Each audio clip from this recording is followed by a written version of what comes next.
Queremos que el Señor aumente nuestra fe aquí en María Evangelizadora Radio, un pedacito de cielo en tu hogar. Nos complacemos en presentar Crece en tu fe con nuestro hermano Américo Tejada.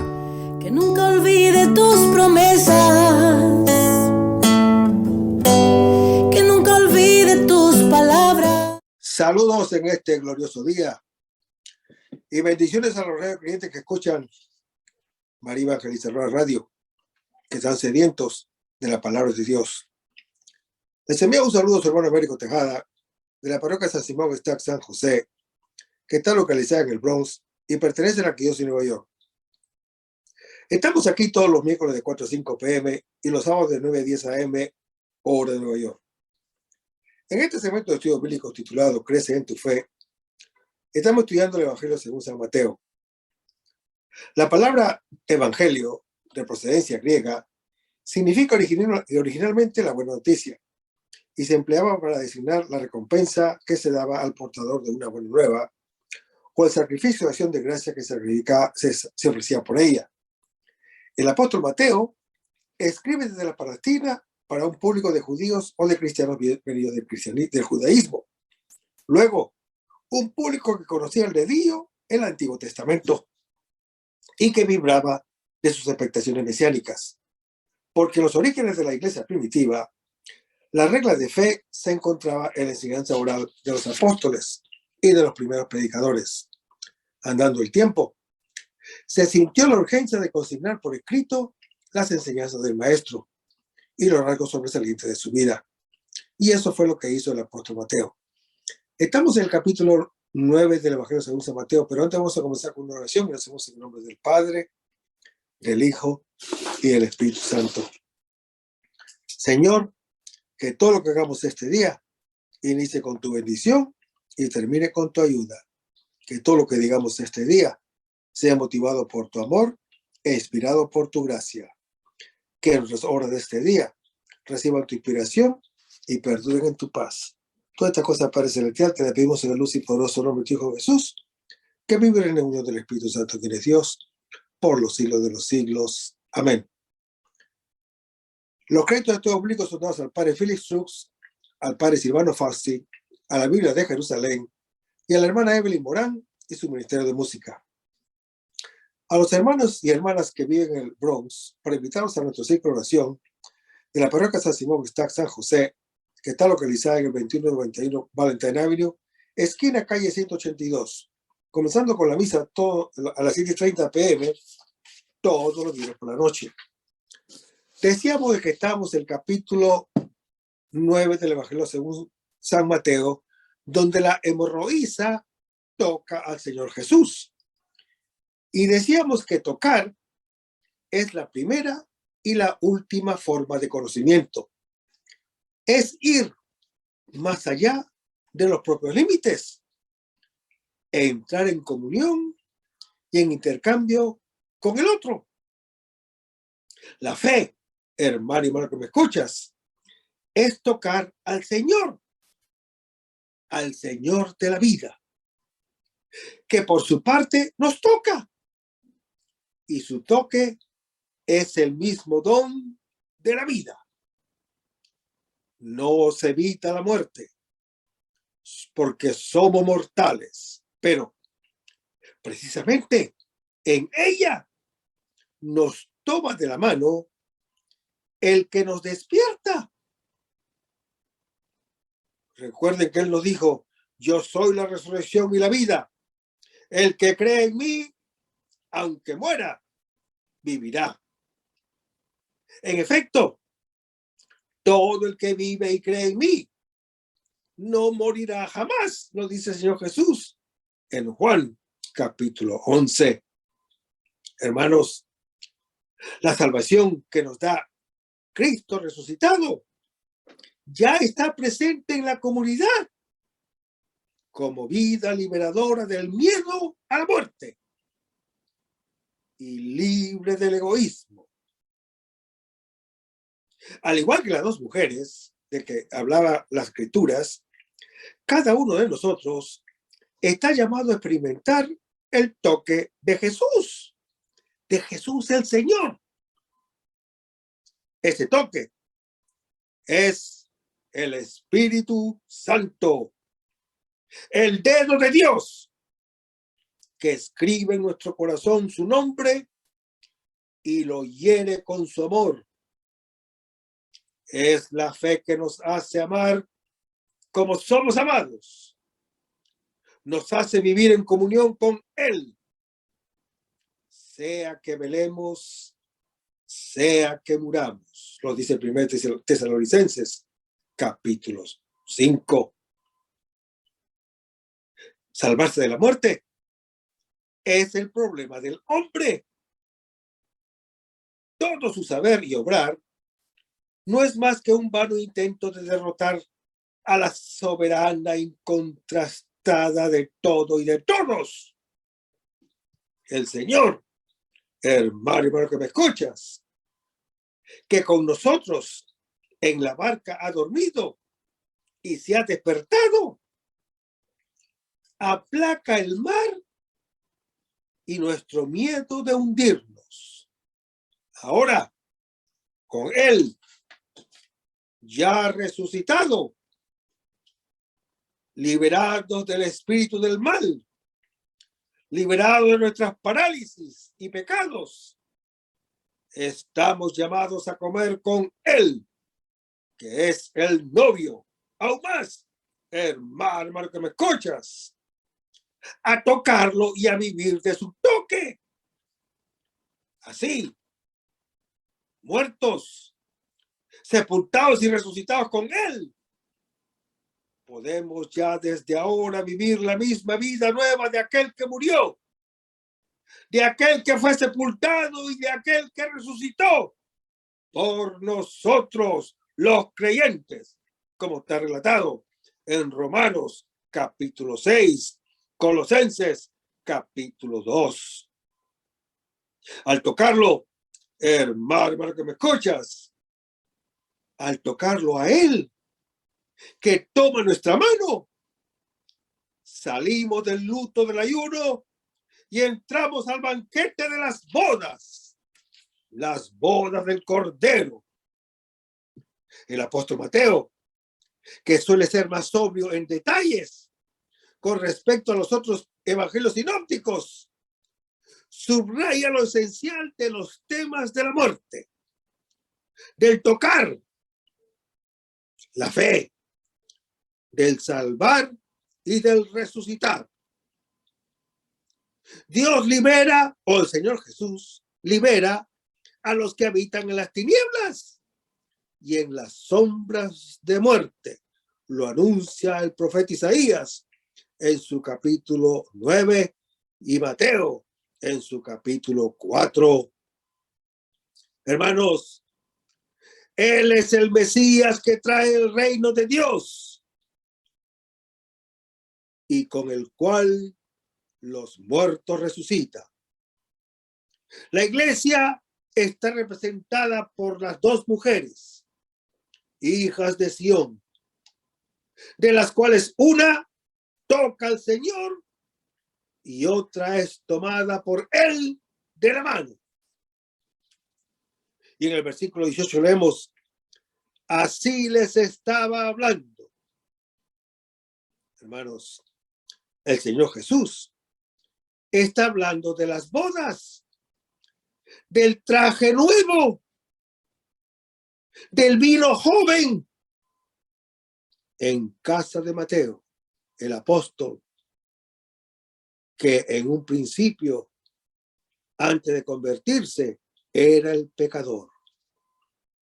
Lo que Él da no es un simple paliativo a nuestros males, casi como un remiendo sobre viejos desgarrones. En cambio, es el Espíritu Santo y el mismo amor de Dios el que hace nuevas todas las cosas. Y seguimos leyendo el versículo 18. Cuando se acercó un magistrado. ¿Quién es ese magistrado? Es Jairo, jefe de la sinagoga de Cafarnaúm. Los cuidados del Señor Jesús se dirigen a las ovejas perdidas de Israel. Lo dice Mateo capítulo 15. La iglesia del apóstol Mateo está constituida por ellos, que luego, después de la resurrección, serán enviados a todas las gentes. Lo anuncia Mateo en su capítulo 28. Y seguimos leyendo el versículo 18 y dice que se postró ante él. Hermanos, adorar al Señor Jesús es el objetivo del evangelio del apóstol Mateo. Los magos lo hacen desde el comienzo en Mateo capítulo 2 y los discípulos lo harán al final en Mateo capítulo 18. Y dice que ese magistrado le dice a Jesús: mi hija acaba de morir. Hermanos, la hija indica el futuro, la capacidad de transmitir la vida. La joven hija del jefe de la sinagoga, como la de cualquier otro, desde siempre acaba de morir. El hombre no engendra vida sino para la muerte. Cada nacimiento no hace más que acrecentar el número de los mortales. Y dice que Jairo le dice a Jesús: ven, impon tu mano sobre ella y vivirá. Hermanos, esta es la fe del jefe de la sinagoga, la fe de Israel. Que el Señor venga y nos dé la vida. La muerte es el límite irremediable de toda existencia, a no ser que en Él nos toque el Señor mismo de la vida. Y dice el versículo 19 que se levantó. Jesús ya ha resucitado. Pero antes de levantarse, Él también durmió nuestro sueño. Dice, lo siguió el Señor, incluso cuando ha resucitado, nos sigue hasta dentro de nuestra muerte. Y dice que Jesús, junto con sus discípulos, hermanos, con Él, el Señor Jesús, están los que ya han escuchado la palabra que hace pasar de la muerte a la vida. Y dice el versículo 20 que una mujer que padecía flujo de sangre desde hacía 12 años. La sangre es la vida. Esta mujer es imagen de todos los nacidos de mujer. Nuestra existencia desde hace 12 años, desde siempre, no es más que perder vida. Y dice que si esta mujer se acercó por detrás, el flujo de sangre nos hace inmundos, incapaces de estar frente al Señor Jesús. Pero precisamente por eso estamos más necesitados de Él, como el enfermo necesita al médico. Lo que nos falta para sanar es precisamente Él, que es fuente de vida. Y dice que la mujer tocó la orla de su manto. La fe es tocar al Señor. Para eso nos autoriza nuestro mal. Pero lo tocamos como en las espaldas y mediante la orla de su vestido. El vestido del Señor es su humanidad, de la cual se ha revestido La orla de su vestido es la palabra, a través de la cual nosotros, aún hoy, tocamos al verbo que se hizo carne y se hizo palabra para alcanzar toda carne. Hermanos, en su humanidad habita toda la plenitud de la divinidad. Lo anuncia el apóstol Pablo en su epístola a los Colosenses capítulo 1.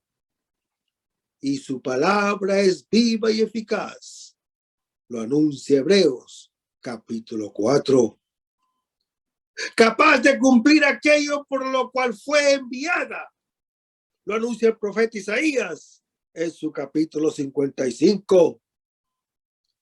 A Dios, hermano que me escuchas, como a toda persona, lo tocamos y nos toca con su palabra, que mueve el corazón del uno hacia el otro.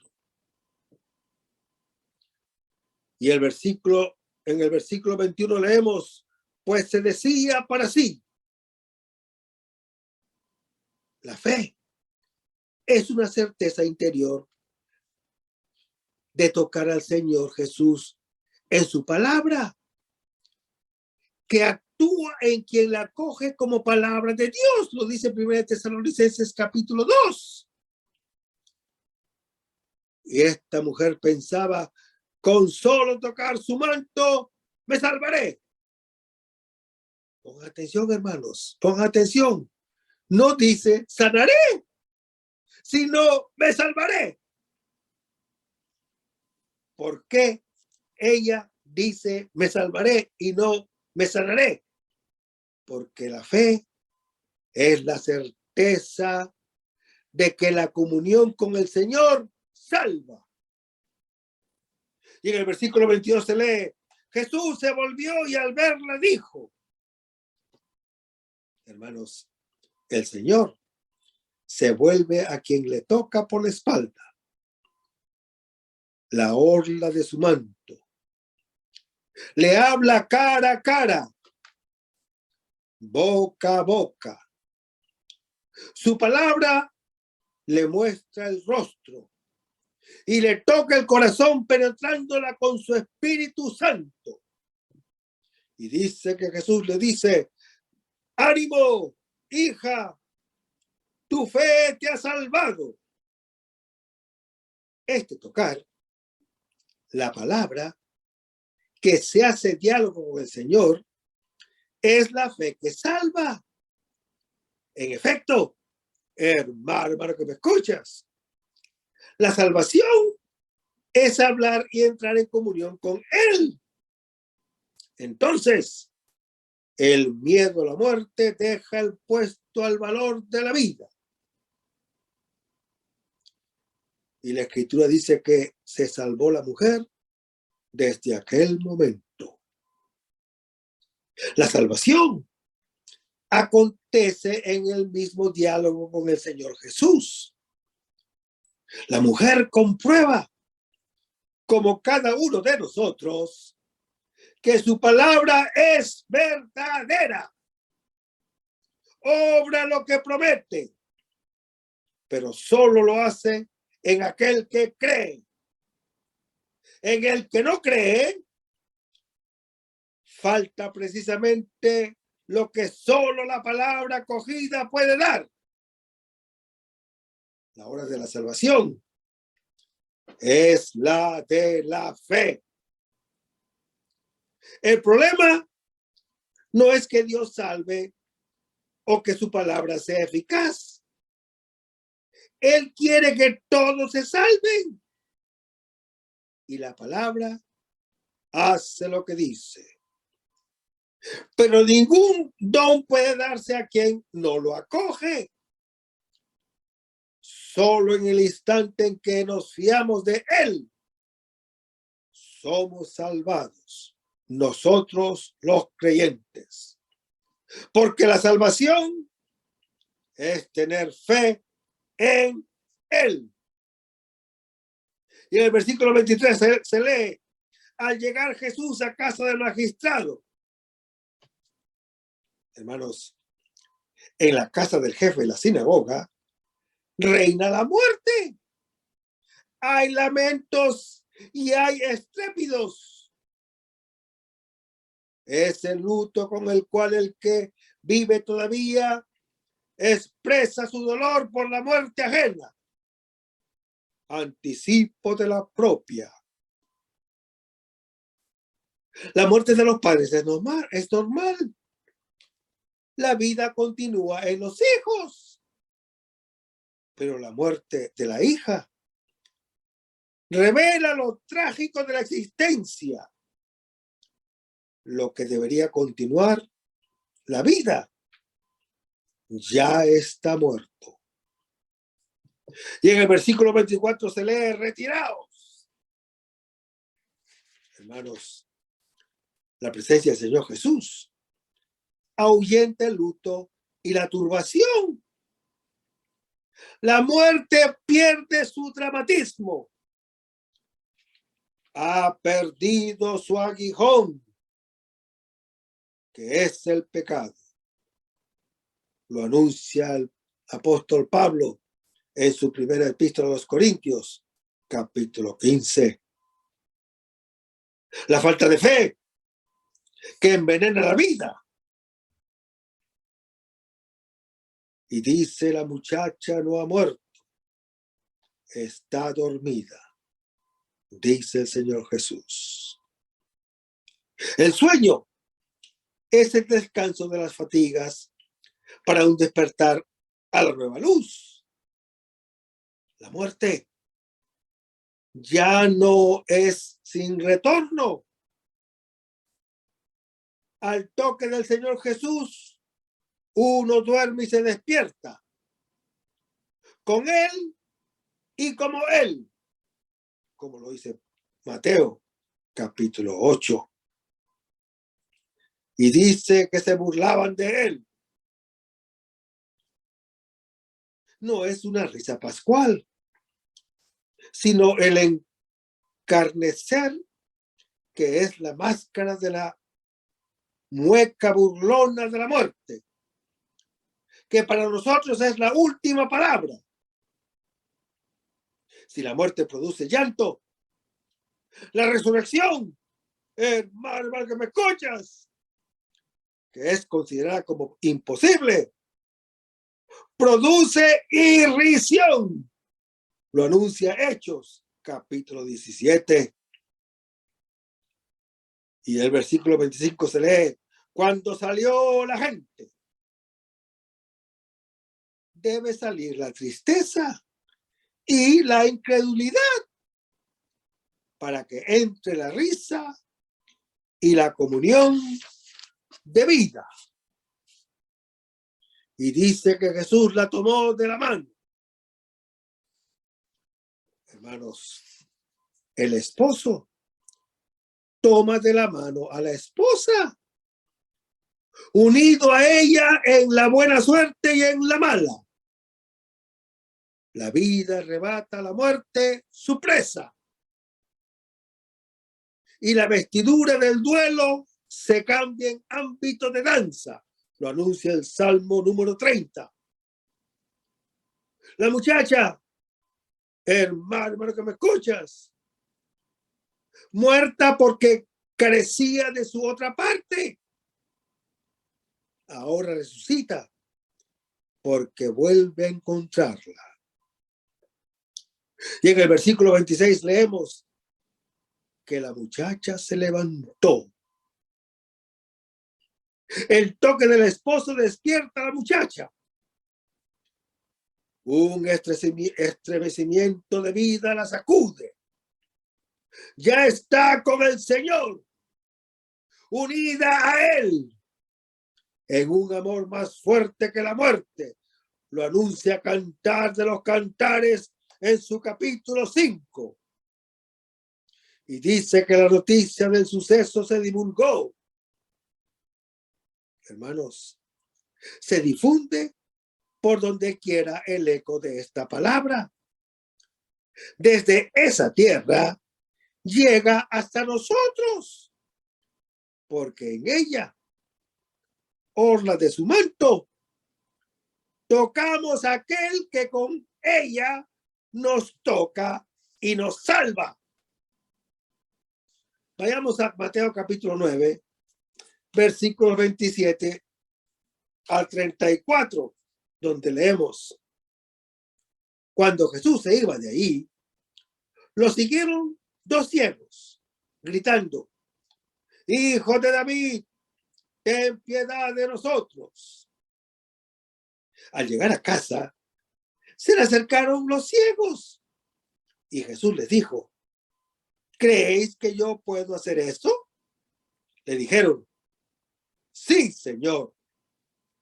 Entonces les tocó los ojos, diciendo: hágase en vosotros según vuestra fe.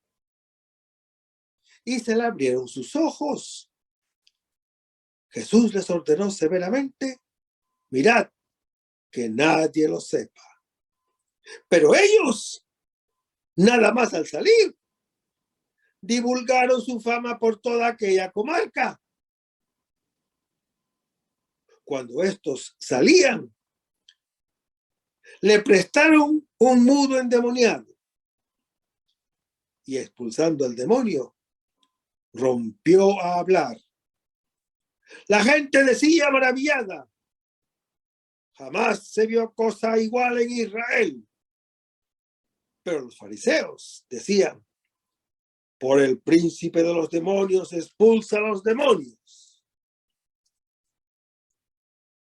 Hágase en vosotros según vuestra fe, dice el Señor Jesús a los ciegos. Y de inmediato sana al mudo. La fe se convierte en vista, la incredulidad en ceguera.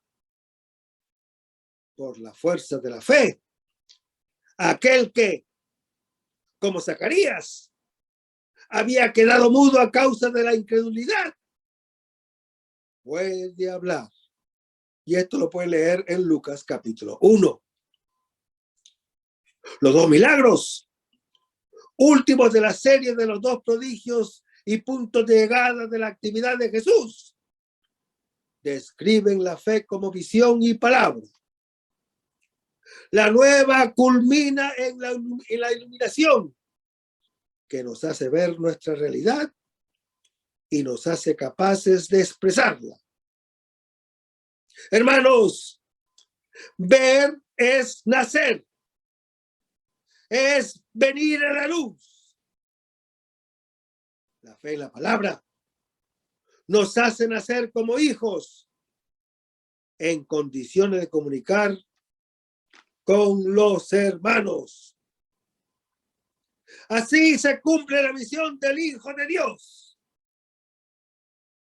primer apóstol enviado a los creyentes, los que a su vez son iluminados, la continúan con respecto a los otros. Despierta tú que duermes y levántate de entre los muertos y te iluminará Cristo. Lo anuncia el apóstol Pablo en su epístola a los Efesios, capítulo 5. Hermanos, todas las religiones buscan la iluminación. Esta no es fruto de ejercicios extraños, sino de ojos nuevos. No consiste en ver cosas nuevas, sino en ver nuevas todas las cosas con los ojos del Hijo de Dios. Quien tiene el corazón del Hijo de Dios, en todas partes ve el amor del Padre, en lugar de la proyección de los propios temores. Descubre en todas partes la belleza de su rostro. Se despierta de la pesadilla de la noche y viene a la luz. Finalmente, hermano que me escuchas, libre de la mentira, conoce la verdad y está en condiciones de hablar correctamente. Lo dice Marcos capítulo 7.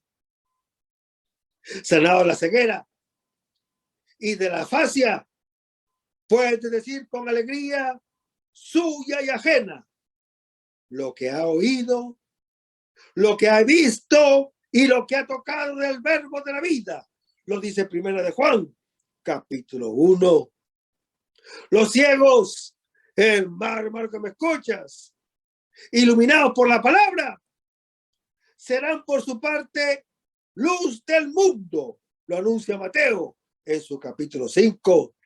Inmediatamente después del capítulo 10, se tendrá la misión de los 12, los primeros que han tenido ojos nuevos y boca nueva para proclamar las maravillas de Dios, como está relatado en Hechos capítulo 2. El trozo abarca 2 partes. Narra la curación de 2 ciegos, la del mudo y la difusión de la palabra que lleva a la aceptación o al rechazo del Señor Jesús, a la iluminación o al enseguimiento del enseguecimiento del corazón.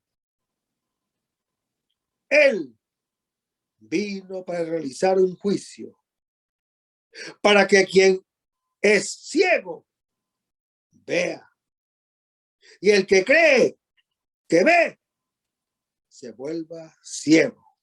Lo anuncia Juan capítulo 9.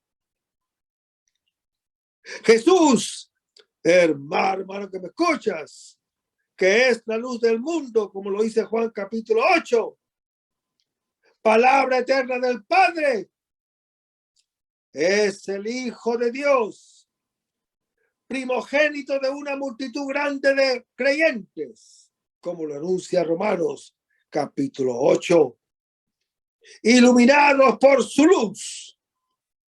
La iglesia, encendida por el fuego que él le dio el día de Pentecostés, es luz del mundo y transmite a los creyentes la palabra que sana y regenera a la vida filial y fraterna. Y en el versículo 27 leemos: cuando Jesús se iba de allí, hermanos, Jesús acaba de resucitar a la muchacha. Ahora, el Evangelio muestra cómo la resurrección es la misma fe que hace pasar de las tinieblas a la luz. Y el versículo 27 dice también que lo siguieron. También nosotros, aunque somos ciegos como los discípulos y los pecadores, podemos y debemos seguir a Jesús. Mire lo que dice el Señor Jesús: el que me siga no caminará en la oscuridad, sino que tendrá la luz de la vida. Lo dice en Juan capítulo 8. Hermanos, la iluminación comienza con el deseo de seguirlo. Y es una tenue luz que brilla en la noche. Y quien lo sigue llega a la luz plena. Y el versículo 27 dice que eran 2. La duplicación de los milagros es típica del apóstol Mateo. Uno es el que recibe el milagro que él narra, el otro es el lector que se hace compañero suyo en la misma aventura. Y dice que eran 2 ciegos. El ciego está en tinieblas. Todavía no ha llegado a la luz. La primera iluminación es la de darnos cuenta de que somos ciegos. Solo quien está hecho para la luz sabe que es ciego. Una piedra no es ciega. Saber que uno es ciego significa comprender que uno no está hecho para las tinieblas. Así como saber que uno es mortal es comprender que uno no está hecho para la muerte. La conciencia de la ceguera y de la muerte viene de nuestra dignidad. Somos hijos, somos poemas de Dios, somos creados en el Hijo, destinados a participar de su luz y de su vida. Lo anuncia Efesios capítulo 2.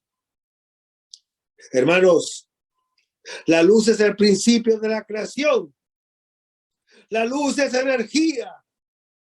La luz es vida, inteligencia y amor.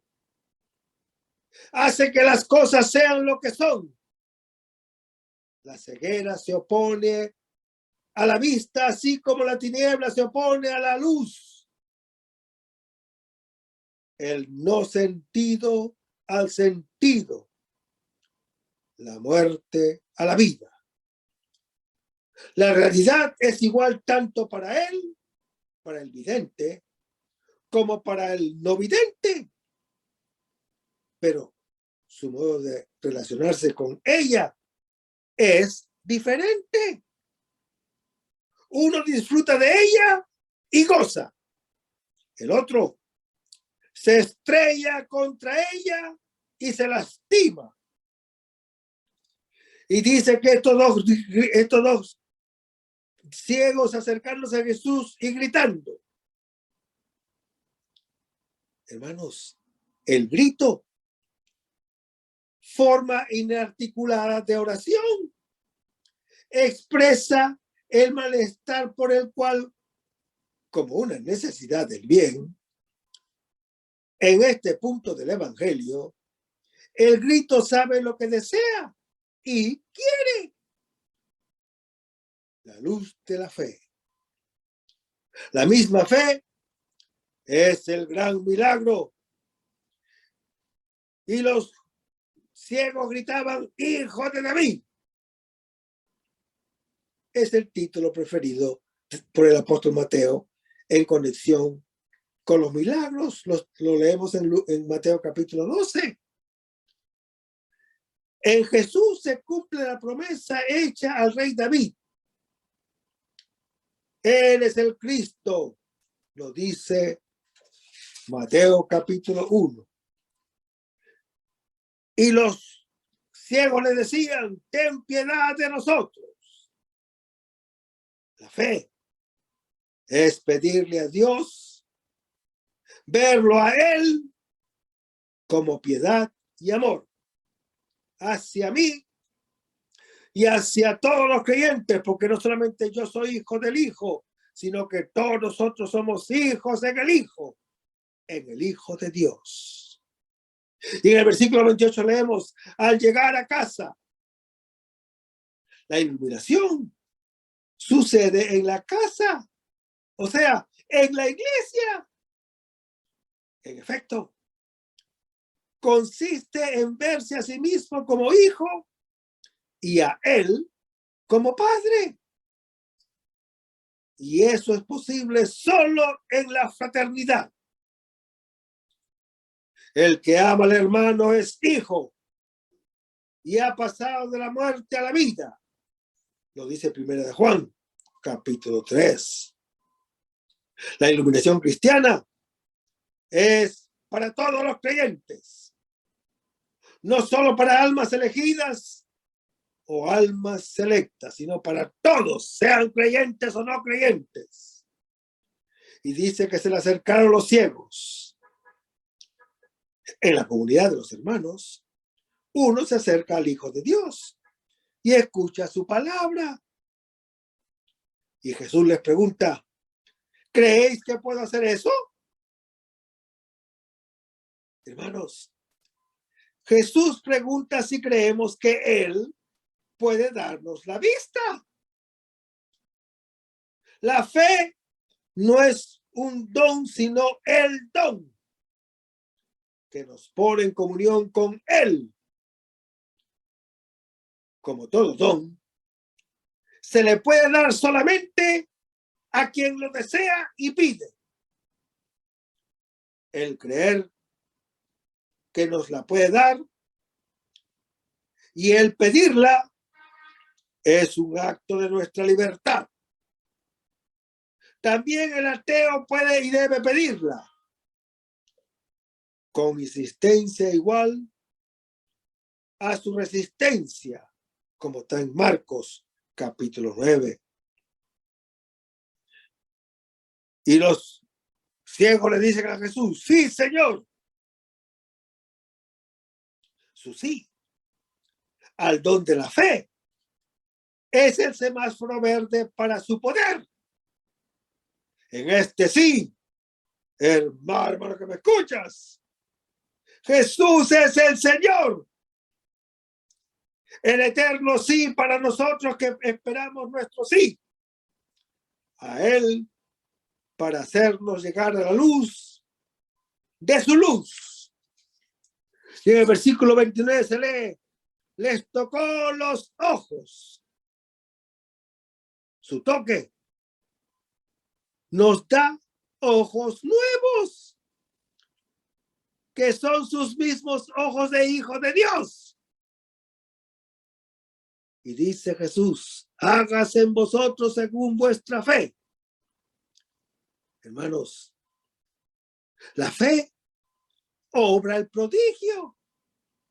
Nos hace ver con los ojos de Dios. Y en el versículo 30 se lee que se le abrieron los ojos. Adán abrió los ojos sobre su desnudez y se ocultó a la luz. El Señor Jesús nos abre los ojos sobre nuestra gloria como hijos y nos hace nacer en esa condición de creyentes. Y Jesús les dice que nadie lo sepa. El prodigio de la fe es un misterio conocido solamente de quien ha abierto los ojos para ver lo que el ojo humano nunca ha visto. Lo dice 1 Corintios capítulo 9. Capítulo 2. El iluminado podrá narrar su experiencia a otros, pero la misma iluminación sigue siendo el secreto que conoce solo quien lo experimenta. Y en el versículo 31 leemos: divulgaron su fama por toda aquella comarca. Hermanos, la fama del Señor Jesús sale de la casa y se difunde por toda la tierra para conducir hasta Él otros deseosos de ver la luz de la cual han oído hablar. Y en el versículo 32 se lee que le presentaron un mudo endemoniado. Hermanos, la fama de la curación de los ciegos le trae a un mudo. La palabra es lo que da sentido a la realidad. Todo sin ella sigue siendo absurdo.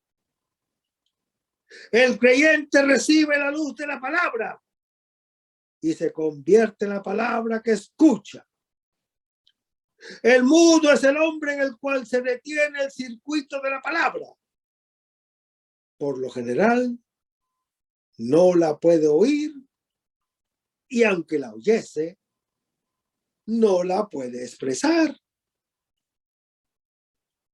Después de la iluminación de la fe, el creyente sabe finalmente quién es Él y puede comunicar su realidad.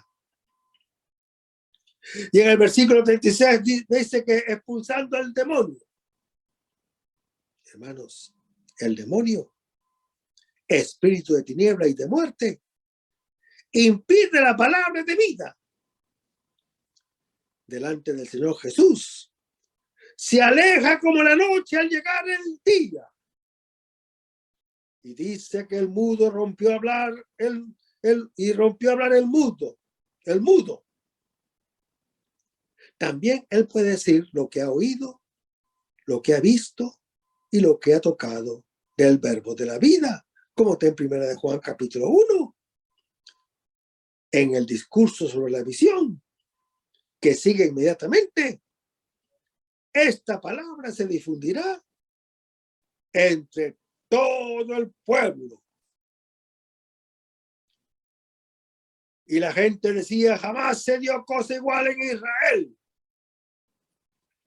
Es el asombro ante el cumplimiento de la promesa. Y en el versículo 34 se lee que los fariseos decían, por el príncipe de los demonios, expulsa a los demonios. Hermanos, ante la palabra, el mudo que habla, siempre existe una doble reacción. La fe que se asombra y la coge. Y la incredulidad que se endurece y rehúsa. Con razonamientos tan sutiles como evidentemente contradictorios. Lo dice Mateo, capítulo 12. La historia de la salvación es un choque entre la fe y la incredulidad, entre la luz y las tinieblas. Estas no la acogen, pero tampoco la pueden sofocar. Hermanos, este capítulo 9, otra vez, una combinación de una enseñanza con 5 milagros. Sigue el mismo tema general que ya vimos en los capítulos anteriores. La manera en que el Señor Jesús enseña y practica una justicia más grande que la de los escribas y fariseos, necesaria para los que quieren entrar en el reino de Dios. De nuevo, este tema general se ilustra en concreto con el caso de varias personas que, para la mentalidad legal de los judíos, eran impuros. El paralítico, por sus pecados. Los publicanos, por su oficio y sus contactos con las autoridades paganas. La hemorroísa, por su flujo de sangre. La hija de Jairo, por ya ser un cadáver muerto. Y el mudo, por ser endemoniado. Pero, sin hacer caso a la ley mosaica, en este punto, el Señor Jesús toca y se deja tocar por estas personas. Porque ellas no pueden hacerle impuro a él, sino él les hace puros a ellos. Pues ha venido a hacerse solidario con los males físicos y morales que abruman a la humanidad. Hacerse solidario por puro amor. Y el amor de su cruz va a ser la fuerza que rompa la cadena con que estos males nos tenían esclavizados. Por eso, hermano que me escuchas, su lema es: misericordia quiero, no sacrificios, pues no he venido a buscar a los justos, sino a los que se reconocen pecadores. Esto era un enfoque nuevo que los de la vieja ley mosaica no podían apreciar. Comencemos con la discusión y enseñanza de este capítulo que trata del contacto de Jesús con los publicanos. Estos eran recaudadores de impuestos para las autoridades romanas. eran muy odiados por los judíos por razón de sus extorsiones y atropellos con que abusaban de la gente.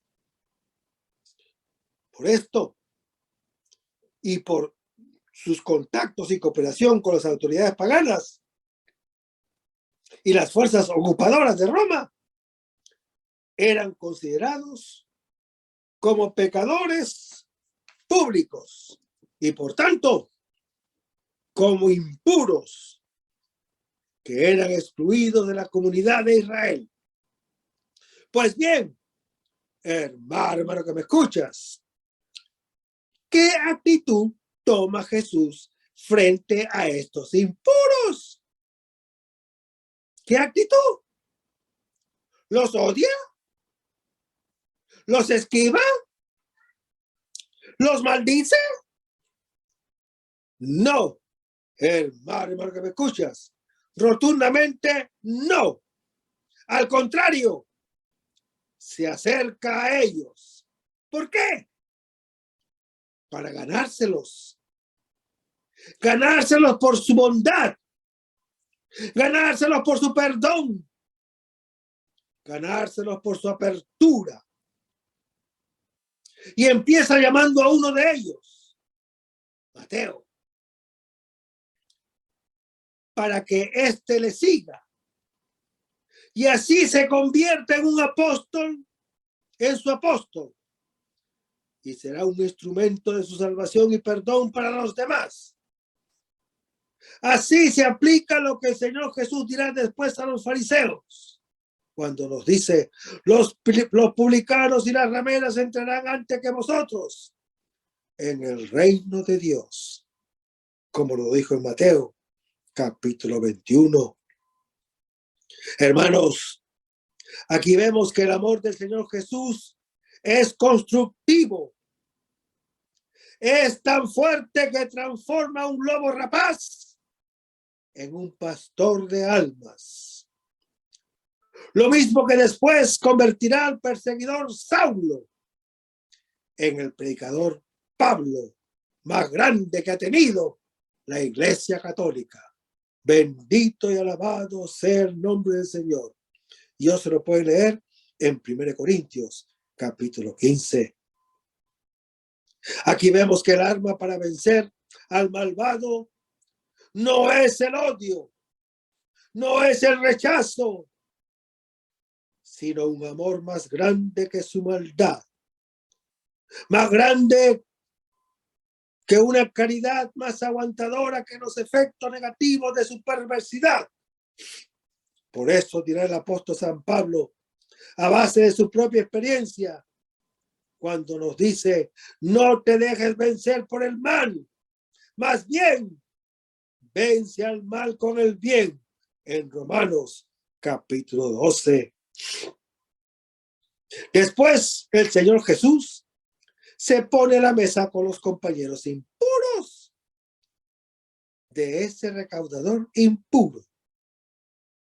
Así Jesús mismo se hace legalmente impuro a los ojos de los legalistas, pues, según ellos, tratar con los pecadores le contagia a uno con su maldad e impureza, como está en Juan capítulo 18, Gálatas capítulo 2, Juan capítulo 10.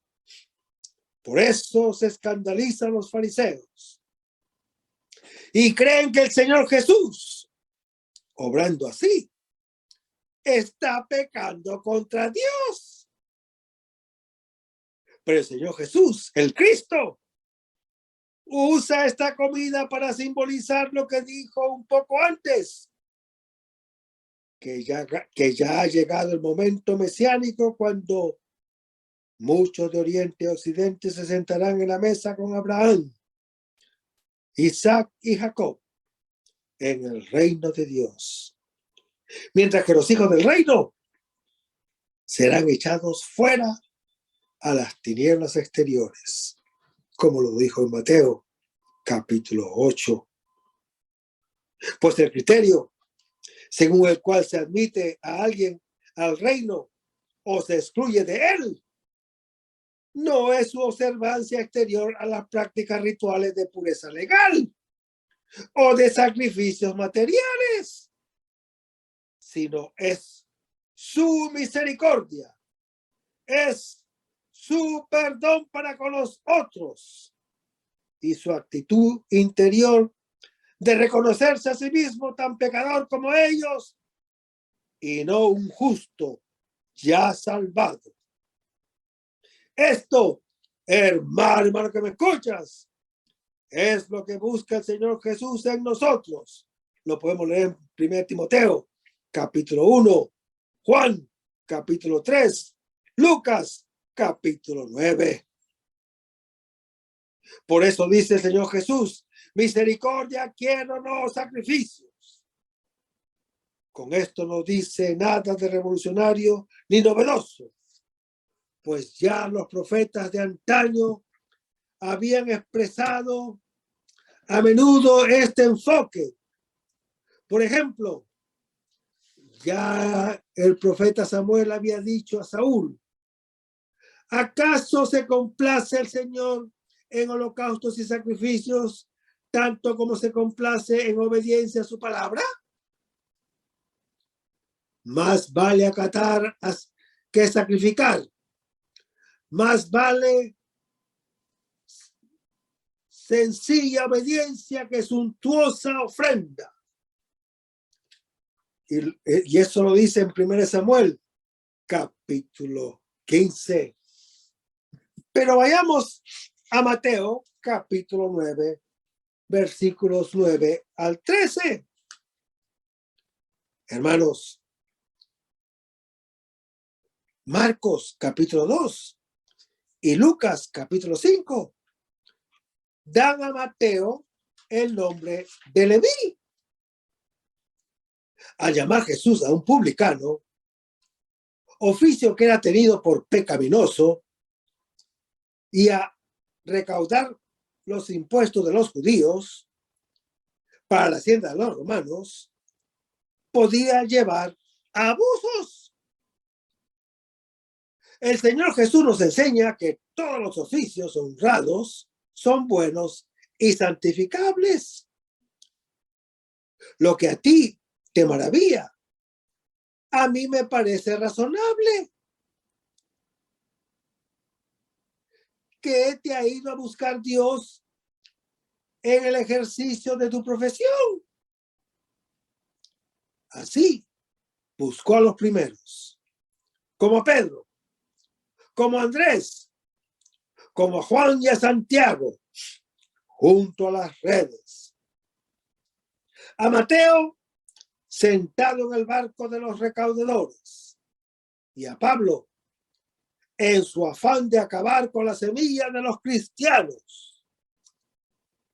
Y eso de la comida donde Jesús compartía con pecadores está mejor explicada en Lucas capítulo 5, donde dice que Leví le ofreció en su casa un gran banquete al Señor Jesús, y había un gran número de publicanos allí, compañeros de trabajo de Leví, que después lo reconoceremos como el apóstol Mateo. Los fariseos y sus escribas murmuraban diciendo a los discípulos, ¿cómo es que comen y beben con publicanos y pecadores? ¿Cómo? Porque esa impureza de los publicanos y pecadores era contagiosa. Hermanos, ese es el legalismo en que viven los fariseos. En Mateo dice, mas Jesús al oírlo dijo, no necesitan médicos los que están fuertes, sino los que están mal. Vayan pues a aprender qué significa misericordia quiero, que no sacrificio, porque no he venido a llamar a justos, sino a pecadores. Hermanos, aquí el Señor Jesús cita al profeta Oseas en su capítulo 6, porque para Jesús La práctica exterior de la ley mosaica tiene menos valor que el culto interior y la compasión. Este es un tema muy familiar en los profetas del Antiguo Testamento. Y el resto, hermano que me escuchas, lo vamos a ver en el próximo segmento. Manténgase en sintonía. Vamos a despedirnos con una oración y lo hacemos en el nombre del Padre, del Hijo y del Espíritu Santo. Señor Jesús, ayúdanos a conservar el fervor espiritual, la dulce y conmovedora alegría de evangelizar, incluso con el que sembrar entre lágrimas, como Juan el Bautista, como lo hicieron los apóstoles Pedro y Pablo y los otros apóstoles, y también esa gran multitud de evangelizadores que se han sucedido a lo largo de la historia de la Iglesia Católica, con un ímpetu interior que nada ni nadie sea capaz de extinguir. Señor Jesús, que sea esta la mayor alegría de nuestras vidas entregadas al Evangelio. Y ojalá que el mundo actual pueda así recibir la buena nueva de tu Evangelio, porque tenemos la tarea de anunciar el reino de Dios y de implantar tu iglesia en este mundo que todavía no te conoce. Todas estas cosas, Padre Celestial, te las pedimos en el luz y poderoso nombre de tu Hijo Jesús, que vive y reina en unión del Espíritu Santo, quien es Dios, por los siglos de los siglos. Amén. Hasta el próximo segmento. Que el Señor nos bendiga.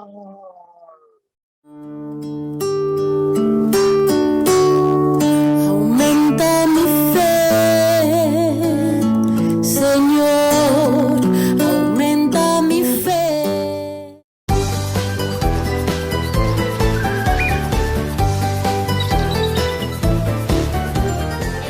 María Evangelizadora Radio. Un pedacito de cielo en tu hogar. Evangelizando para el mundo. 100% católica. Sí, yo estoy aprendiendo.